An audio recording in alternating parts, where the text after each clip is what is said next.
नमस्कार, I am Shivani Singh. So friends, कैसे हैं आप सभी? मस्त होंगे होना यहाँ पे। और डियर फ्रेंड, जैसा आपको पता है कि हम कंटिन्यू प्रिपरेशन कर रहे हैं स्पेशल सीटेट फरवरी एग्जाम 2026, ठीक है ना। और देखो टुडे स्क्रीन पर आप देख पा रहे हैं कि आज का हमारा सेशन है हिंदी गद्यांश और पद्यांश। मात्र करें 2 मिनट में सॉल्व, और पार्ट यहाँ पे 21 है। इससे पहले मैंने 20 पार्ट्स कंप्लीट करा दिए हैं, प्लेलिस्ट भी बनी हुई है। सभी फटाफट जो है चेकआउट कीजिए और सारी वीडियो को वॉच कर लीजिए। भाई शिवानी सिंह मेरे ही थ्रू कंटिन्यू सेशन यहाँ पर आप सबको कराए जा रहे हैं। सो चलिए फिर स्टार्ट करते हैं आपका बिना टाइम वेस्ट किए। एनीवेज ओके, चलिए। सो गाइज यहाँ पर देखो आपके लिए गुड न्यूज़ है। अगर आपको यहाँ पे फ्री में PDF चाहिए, सो ये व्हाट्सअप नंबर है 7505890761। आप मुझे इस नंबर पे मैसेज कर सकते हैं, मैं आपको ग्रुप में ऐड कर दूंगी। ओके, सो चलिए फिर अब हम स्टार्ट करते हैं आपकी क्लासेस को। काफ़ी इंपॉर्टेंट क्लासेस हैं हमारी। ओके, टेलीग्राम पर सभी PDF आपको मिल जाएगी, बिल्कुल फ्री में, कोई चार्ज नहीं है। ओके चलिए, सो स्टार्ट करते हैं। एनीवन? सो गाइज आप रेडी हैं? ओके देखो, बहुत ही अच्छा सा सुंदर सा गद्यांश है। पहले मैं आपको उसको पढ़ के यहाँ पे अच्छे से सुनाऊंगी, फिर इसको इसका जो अर्थ है, मीनिंग है, वो अपनी भाषा में मैं आपको समझाने वाली हूँ, एक सिंपल भाषा में, ठीक है ना। एक बहुत ही जो है सिंपली लैंग्वेज में मैं आपको इसका अर्थ समझाऊंगी। गद्यांश को पढ़कर पूछे गए क्वेश्चन के सही विकल्प चूज करने हैं।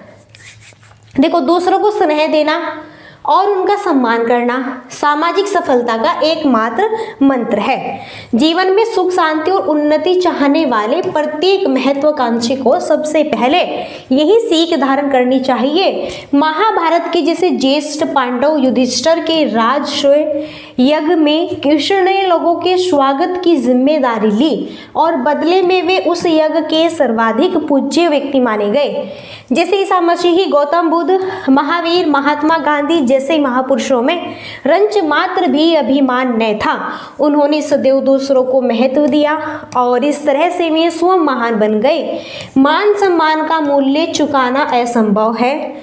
बिना मान सम्मान के यदि अमृत भी मिले तो विष बन जाता है, और मान पूर्वक दिया गया विष अमृत बन जाता है। विद्यार्थी जीवन का प्रथम पाठ यही है कि वह गुरु के प्रति सच्चे सम्मान का भाव अपने हृदय में पैदा करे, अन्यथा उसकी सारी विद्या निष्फल हो जाएगी। तो बहुत ही बेहतरीन, ग्रेट होंदा, मस्त एकदम, बहुत ही गजब का यहाँ पर जो है हमारे गद्यांश दिया हुआ है। क्या बात है, बहुत ही मस्त है, बहुत ही ग्रेट है, बहुत ही super super super super super एकदम बहुत ही सुपर यहाँ पर जो है हमारा ये गद्यांश दिया हुआ है। सो ऑब्वियसली आइए जो है मैं इसका अर्थ आपको समझाती हूँ अपने अर्थों में, बहुत ही सिंपल सी लैंग्वेज में। आई होप आपको क्लियर भी हो जाएंगे।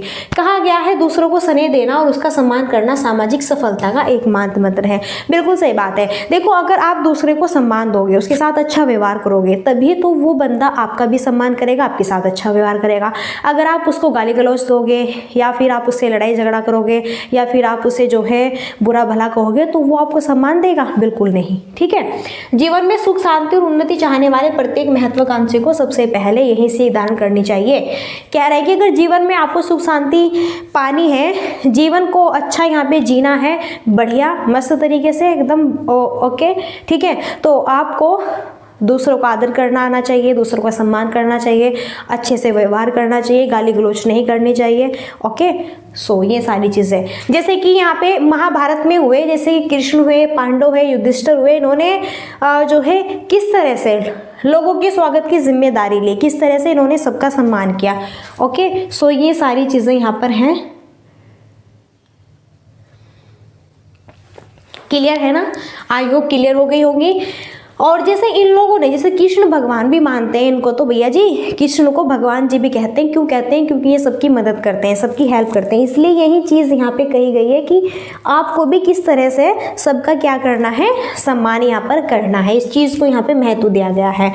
ओके, और ये भी जैसे ईसा मसीह, गौतम बुद्ध, महावीर जैसे बड़े बड़े यहाँ पे जो महात्मा गांधी जैसे बड़े बड़े यहाँ पे महापुरुष हुए, जैसे डॉक्टर भीमराव अम्बेडकर, उन्होंने अपने बच्चों को भी त्याग दिया, लेकिन अपने देशवासियों के नागरिक नागरिकों के लिए किस तरह से उन्होंने लड़ाई लड़ी, ठीक है, सारी चीज़ें ये यहाँ पर रहती है। उन्होंने सदैव दूसरों को महत्व दिया, बिल्कुल दूसरों को, इन लोगों ने दूसरों को सबसे ज़्यादा, जैसे गौतम बुद्ध हुए, इन्होंने कि लोगों को कैसे अच्छे मार्ग पर लाना है, अपने बौद्ध धर्म का प्रचार प्रसार किया, कैसे आपको अपना जीवन जीना है अच्छे से, सादेपन वाला, ओके, सारी चीज़ें जो है अच्छे से हैंडल की और रखी। किस लिए? आपके लिए। इन्होंने आपका महत्व समझा, लोगों का महत्व समझा, सिर्फ और सिर्फ अपने ही बारे में नहीं सोचा बल्कि आप लोगों के बारे में इन्होंने सोचा। ओके, मान सम्मान का मूल्य चुकाना असंभव है। मान सम्मान का मूल्य चुकाना असंभव है। अगर आप किसी का मान सम्मान करते हैं तो आपको उसका तो वो बंदा आपका मूल्य चुकाने के भी लायक नहीं हो। क्यों नहीं? कि देखो आप उसे इतना मान सम्मान दे रहे हो, उसके साथ इतना अच्छा व्यवहार कर रहे हैं, तो बिल्कुल आपके गुणगान गाएगा बहुत ही अच्छे से। ऐसा फील होगा कि जैसे कि आपको अमृत मिल गया है, ठीक है, मानव पूर्वक दिया गया विष अमृत बन जाता है। विद्यार्थी जीवन का प्रथम पाठ यही है, जैसे कि गुरु के प्रति सच्चे, जैसे गुरु और शिक्षक, जैसे गुरु और शिष्य का यहाँ पर एक क्या होता है, एक बहुत ही बेहतरीन सा मेल है कि गुरु कैसे अपने शिष्यों को, उनके भविष्य को उजागर बनाने के लिए तत्पर रहते हैं, और कैसे शिष्य अपने गुरु के प्रति अच्छा हृदय, अच्छा आचरण, अच्छे विचार और उनका जो है बहुत ही अच्छे से उनके प्रति सच्चे सम्मान का भाव प्रतीत करते हैं अपने हृदय में गुरु के प्रति शिष्य।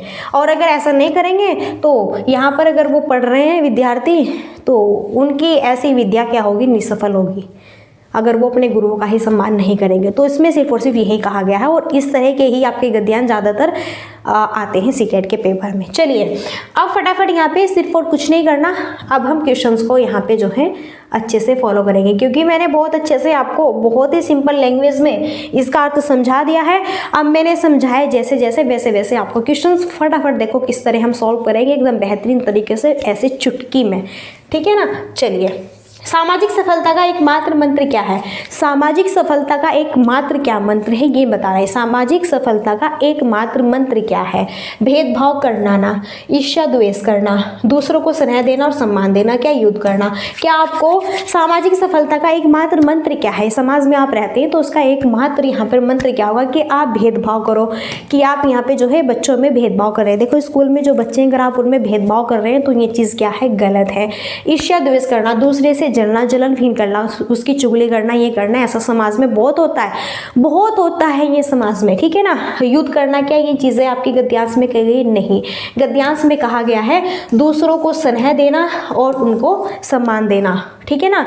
दूसरों को स्नेह देना, सम्मान देना, अच्छा व्यवहार करना उनके साथ में, और जो है उनके प्रति अच्छे भाव को प्रकट करना। तो ये चीज़ आपके गद्यांश में कही गई है।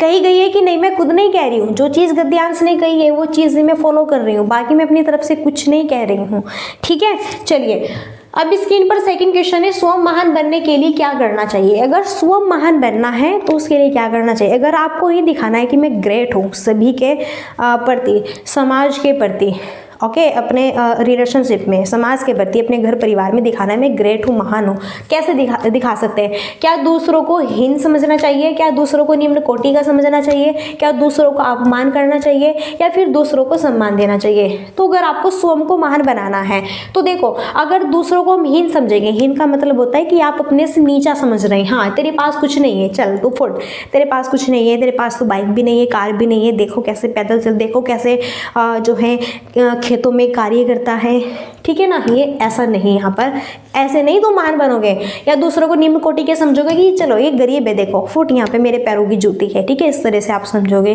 कि मैं तो अमीर ज़्यादा हूँ, ये हूँ, मेरे पास तो वो है, ये है, वो है, इस तरह से, ठीक है। तो भी आप महान नहीं बन पाओगे अगर आप दूसरों का अपमान करोगे, गाली गलौज दोगे, दूसरों को अपमान कर रहे हैं, कैसे कपड़े पहने हैं तुमने, क्या खाते पीते हो तुम, तुम्हारे पास तो कुछ नहीं है, ये वो यही पहनते रहते हो, अच्छे शूज़ भी नहीं है, अच्छे क्लॉथ्स नहीं है, अच्छा ये नहीं है, अच्छा वो नहीं है, तो दूसरों को आप अपमान कर रहे हैं, तो क्या इससे आप महान बनेंगे? नहीं, आप महान बनेंगे दूसरों को सम्मान देकर। अगर आप दूसरों को सम्मान देंगे, दूसरों के साथ अच्छा व्यवहार करेंगे, उनका अपमान नहीं करेंगे, तो वो आपको महान कहे, हाँ भाई फलाना आदमी इतना अच्छा है, फलाना आदमी ऐसा है, वो ऐसा है, वो ऐसा है, बिल्कुल कहा जाता है, ठीक है ना। चलिए आई होप चीज़ें क्लियर हो रही होंगी। नेक्स्ट है, गद्यांश के आधार पर विद्यार्थी को सफलता के लिए क्या करना चाहिए? माता पिता का सम्मान, गुरु का सम्मान, अतिथि का सम्मान, मित्रों का सम्मान। तो गद्यांश के अनुसार बताना है। देखो वैसे तो हमें सबका सम्मान करना चाहिए, बिल्कुल हमें अपने पेरेंट्स का सम्मान करना चाहिए, अतिथियों का भी सम्मान करना चाहिए, मित्रों का भी सम्मान करना चाहिए, लेकिन गद्यांश में किसका सम्मान करने को बताया गया है, बस हमें ये बताना है। हमें गद्यांश के आधार पर बताना है कि विद्यार्थी को सफलता के लिए क्या करना चाहिए गद्यांश के अनुसार। ठीक है भैया, आप अपने माता पिता का सम्मान करोगे, बहुत अच्छी बात है, लेकिन ये चीज़ गद्यांश में नहीं दी गई है। आप अतिथि की, भैया आपके घर पे मेहमान आ रहे हैं, ये नहीं कि उनको देखकर आप मुंह फुला लिया, गुस्से में हो गए, हाँ आ गए, ये वो ऐसे होगा, ये होगा, ठीक है ना, उनका भी आप सम्मान करो। लेकिन अतिथि का सम्मान करना गद्यांश में नहीं कहा गया है, मित्रों का सम्मान करना भी गद्यांश में नहीं कहा गया। गद्यांश में कहा गया है गुरु का सम्मान करना। गुरु कैसे अपने शिष्य का शिष्य कैसे गुरु का सम्मान करते हैं, तो ये चीज़ दिखाई गई है। बिल्कुल गुरु का सम्मान करना गद्यांश में दिखाया गया है। नेक्स्ट है 5, युधिष्ठिर के राजसूय यज्ञ में कृष्ण ने क्या कर्म किया। देखो युधिष्ठिर के राजसूय यज्ञ में कृष्ण ने क्या कर्म किया, कृष्ण ने क्या कर्म किया था, क्या यज्ञ किया था, नहीं। क्या कौरवों का अपमान किया था, क्या लोगों का स्वागत किया था, क्या पांडवों को, नो। तो यहाँ पर देखो मैंने कहा था ना, युधिष्ठिर के राजसूय यज्ञ में कृष्ण भगवान ने क्या किया था, लोगों का स्वागत किया था। और सीधा सीधा गद्यांश में चीज दी हुई है। अगर ध्यान से आपने गद्यांश पढ़ा है, मेरे साथ में अच्छे से गद्यांश को देखा है, तो सारी चीजें क्लियर हो रही होंगी, इसमें कोई ना डाउट से न कोई जो है ये है कि समझ नहीं आया। ठीक है, तो कृष्ण भगवान ने कौन सा कार्य किया था, इन्होंने कर्म किया था, लोगों का स्वागत किया था। नेक्स्ट, उपयुक्त गद्यांश का उपयुक्त शीर्षक क्या है।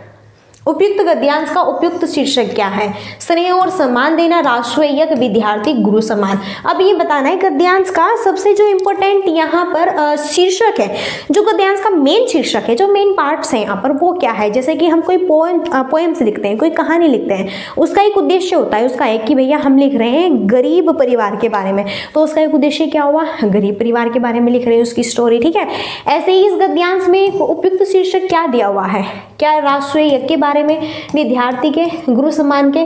तो सबसे जो मेन शीर्षक है वो है स्नेह और सम्मान देना, इसी पर तो टिकाऊ है ये पूरा आपका यहाँ पे जो गद्यांश है, कि स्नेह और सम्मान, दूसरों का कैसे स्नेह करना है, कैसे दूसरों को सम्मान देना है, कैसे दूसरे की रिस्पेक्ट करनी है।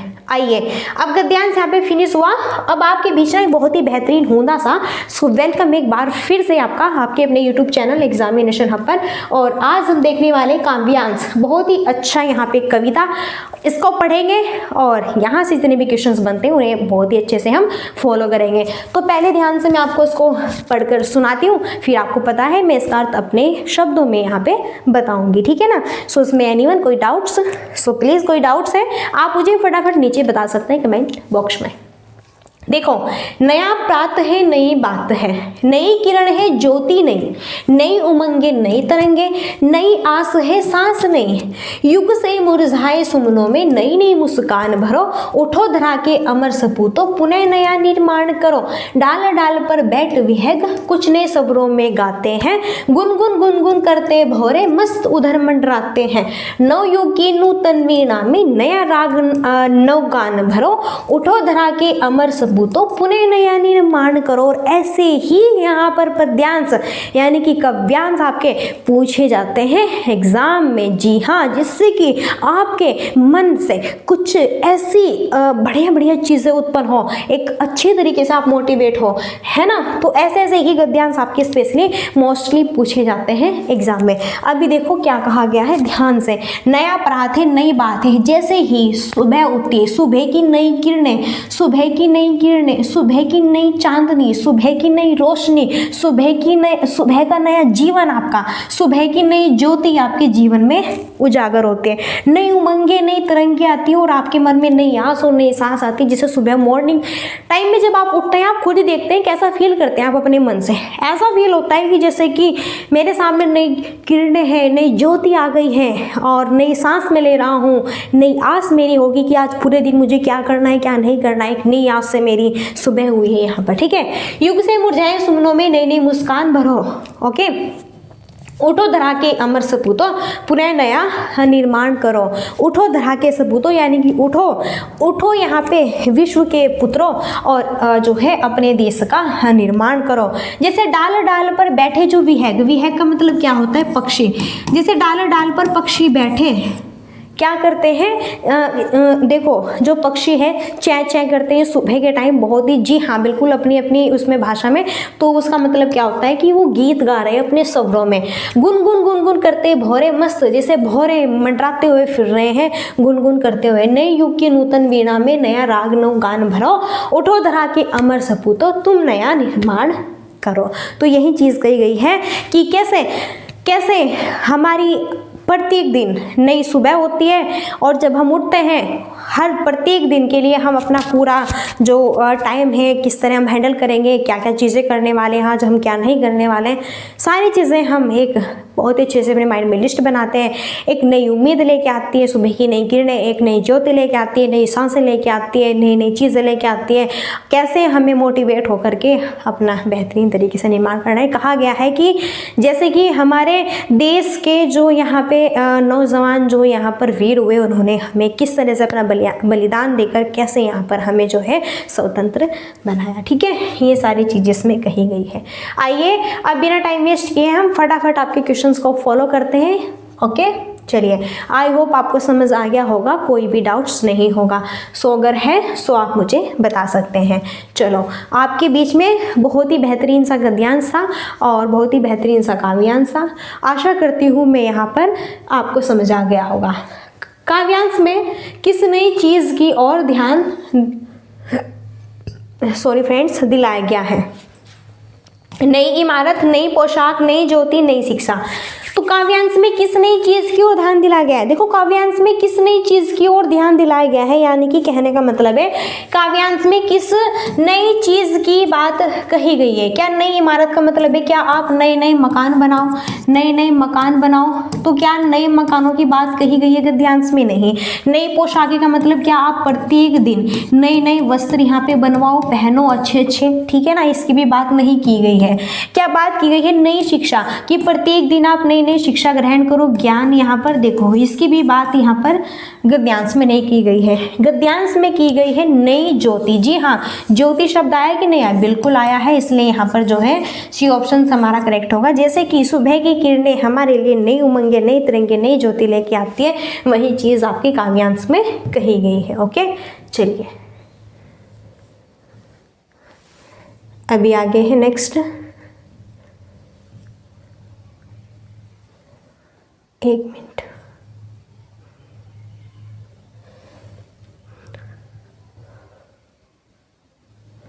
चलिए नेक्स्ट है काव्यांश में नए गीत कौन गा रहे हैं? शिक्षकगण, मित्रगण, नेतागण, विहंग। तो काव्यांश में जो है नए गीत किसे गाते हुए? क्या शिक्षकगण, क्या शिक्षक और छात्र मिलकर गीत गा रहे हैं? क्या ये बात कही गई काव्यांश में? नहीं। क्या मित्र आपस में दोस्त मिलकर गीत गा रहे हैं? क्या ये बात काव्यांश में कही गई है? नहीं। क्या नेता मिलकर आपस में गीत गा रहे हैं? क्या ये बात कही गई है काव्यांश में? नहीं। क्या काव्यांश में कहा विहंग? विहंग का मतलब क्या होता है? पक्षी। पक्षी ऊंची ऊंची डाल पर बैठकर सुबह ही कैसे यहाँ पर अपने स्वरों में गीत गाते हैं, चै चै करते हैं, ओके, गुणगान करते हैं अपने स्वरों का। तो बात विहंग की गई है कि नहीं? बिल्कुल। और काव्यांश को जिसने भी ध्यान से पढ़ा है वही ध्यान से यहाँ पर क्वेश्चंस भी सॉल्व कर पाएगा, अदरवाइज आप कंफ्यूज भी हो सकते हैं। वो आपके ऊपर डिपेंड है, आपको किस तरह से हैंडल करनी है चीज़ें। ठीक है, नेक्स्ट है नवयुग के लिए कैसे गान की अपेक्षा है? देखो चलो, नवयुग के लिए कैसे गान की अपेक्षा है? नए राग और नए गान की, नई आस और नई सांस की, नई मुस्कान की, नए निर्माण की। वैसे तो सारी ऑप्शन सही है, लेकिन नवयुग के लिए कैसे गान की अपेक्षा है वो है कि हर एक नई सुबह हमारे लिए एक नई आस और नई सांस लेके आते हैं कि आज मुझे पूरे दिन क्या करना है, क्या नहीं करना है। आज मैं CDP पढ़ूंगी, आज मैं मैथ्स करूंगी, आज मैं ये करूंगी, वो करूंगी, आज मैं प्रैक्टिस करूंगी, आज मैं शॉर्ट पेपर लगाऊंगी, आज मैं ये पढ़ने वाली हूँ, आज मैं वो पढ़ने वाली हूँ।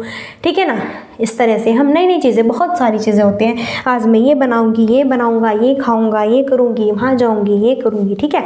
नई नई मुस्कान भरो, इसका क्या आशय है, नए नए ढंग से मुस्कुराना, नए नए मुस्कुराने के ढंग बताना, सब में आशा का दीप जलाकर जीवन जीने की प्रेरणा देना, निराशापूर्ण जीवन जीने की प्रेरणा देना। तो नई नई मुस्कान भरो, इसका क्या आशय है, देखो नई नई मुस्कान भरो, क्या आपको यही कह रहे हैं कि आप नए नए ढंग से मुस्कुराना सीखो। भाई आप जैसे मुस्कुराते हो ऐसे तो मुस्कुराओगे कि प्रत्येक दिन आप नए नए ढंग अपनाओगे, नए नए मुस्कान के ढंग बताओ, या फिर निराशापूर्ण जीवन जीने की प्रेरणा, आप दूसरों को ये प्रेरणा दो कि आपको निराश होकर जीवन जीना है, नो नो, बल्कि कहा गया है ऑप्शन सी यहाँ पे राइट होगा, सब में आशा का दीप जलाकर जीवन जीने की प्रेरणा दो।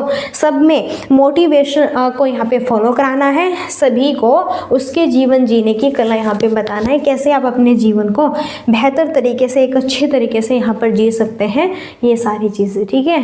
चलिए नेक्स्ट है, काव्यांश में नया निर्माण करने के लिए किसे कहा गया है, ये बताना है। काव्यांश में नया निर्माण करने के लिए किसे कहा गया है, अमर सपूतों को, या फिर नेताओं को, या फिर साहित्यकारों को, या फिर कवियों को। काव्यांश में नया निर्माण करने के लिए किसे कहा गया है, नेताओं को नहीं कहा गया, साहित्यकारों की बात नहीं हुई, क्या कवियों की बात हुई, नहीं, बल्कि अमर सपूतों की, ठीक है। नया निर्माण करने की बात हुई अमर सपूत, जो यहाँ पर मैंने आपको बताया था कि जो वीर थे, जो शहीद हुए, जिन्होंने अपना बलिदान दिया हमारे लिए, सिर्फ और सिर्फ अपने देश का नया निर्माण करने के लिए, हम आने वाली जो पीढ़ी है हम लोगों को स्वतंत्र बनाने के लिए, उन लोगों ने अपना यहाँ पर अपने जीवन का बलिदान दिया, शहीद हुए, ठीक है, उनकी बात कर रहे हैं अमर सपूतों की। तो इनके लिए यहाँ पर हाथ जोड़ के विनर यहाँ पे आप इनके लिए प्रार्थना कर सकते हैं। आई होप चीज़ें क्लियर हो गई होंगी, और यहाँ पर जो है हमारा गद्यांश और काव्यांश दोनों ही फिनिश हुए। आई होप, मैं आशा करती हूँ कि सारी चीज़ें क्लियर हो गई होगी, और हाथ जोड़ के मेरा आपसे रिक्वेस्ट है कि अगर कोई भी डाउट्स है एनीवन, सो प्लीज़ आप मुझे नीचे कमेंट बॉक्स में बता सकते हैं। सो गाइस चलो फिर अब यहीं पर हम अपनी वाणी को देते हैं विराम, और नेक्स्ट सेशन में मिलते हैं, और तब तक के लिए so thanks for watching, keep study and bye bye, take care, जय हिंद, जय भारत, नमस्कार।